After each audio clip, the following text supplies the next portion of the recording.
Hey, what's going on, guys? TalkNorwichCity here, back for my preview video ahead of this weekend's game against Preston. I'm currently sitting in a park in the middle of Norwich and it smells of a strange paraphernalia.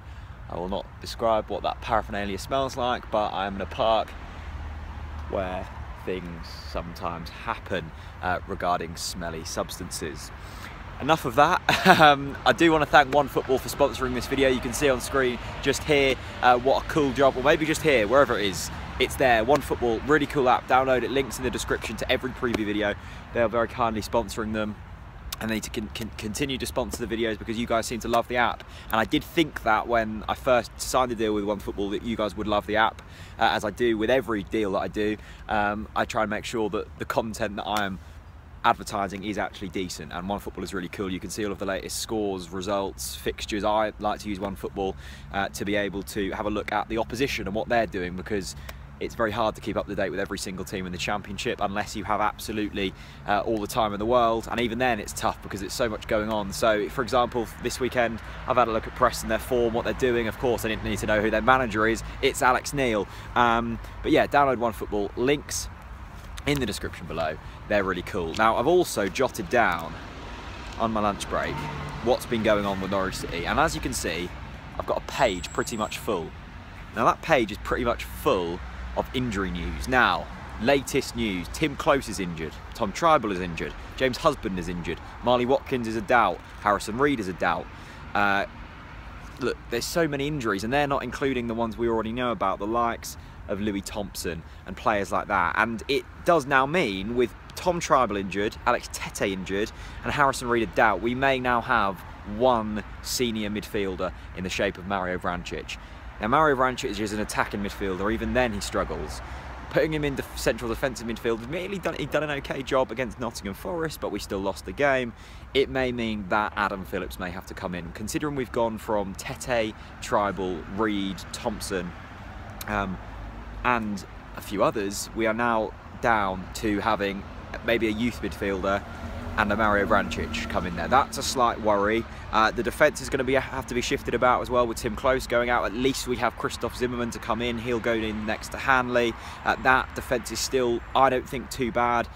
Zimmerman done the press conference today, and he basically said that he was at fault for a goal at Bolton and the goal at Nottingham Forest, and I completely agree, and I respect that self-awareness from him, and I respect that he was playing in the 4th division of German football last year, and he's had to make an incredible step up, and throughout that 9-game run where we were unbeaten, he was a massive part of that. So I think his development has been great, and I suppose Zimmerman's slight struggles in recent weeks is like Norwich. It's going to take time. He had a massive high like we did in that 9-game unbeaten run, and now he's finding some lows, and it's all about self-awareness and it's all about patience to try and get the best out of our players. I suppose it's like Mario Vrancic. I've been a bit harsh on Mario Vrancic, but he's had to adapt. He's had to have a step up in standard, and it's good to see that Daniel Farke is putting faith in him, because in this modern game and in this modern industry of football, decisions are made like that, and sometimes they're not the right decisions. So I feel like if we do take a little bit of time, I feel like the foundations are built. It's not like Alex Neil, when we just waited and waited with no real plan and it just went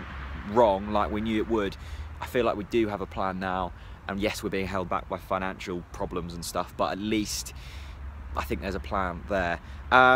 Of course, Alex Neil returns. It is almost written in the script that we're going to lose tomorrow, and I fully expect us to probably lose. But at the same time, Preston have struggled. They had a massive, I think it was 7 games without a win.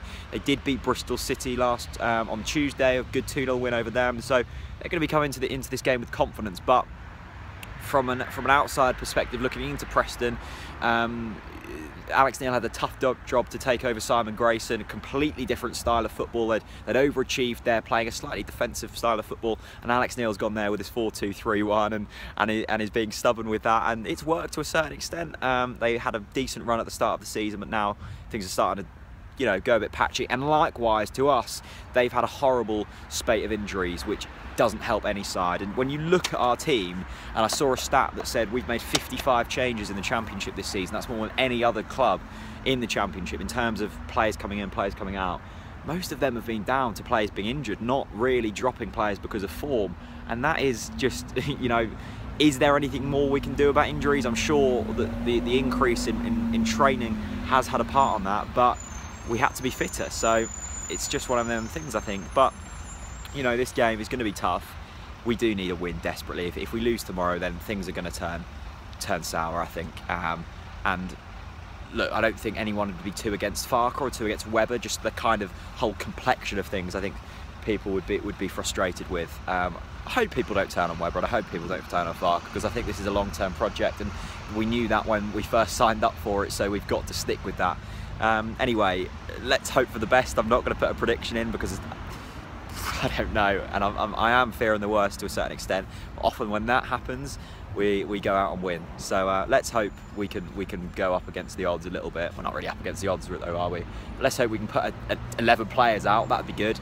And go from there. Thank you very much for watching. Let me know your thoughts down in the comment section below. What team would you play? Who would you play in the midfield? All important things from Chapelfield Gardens. See you later.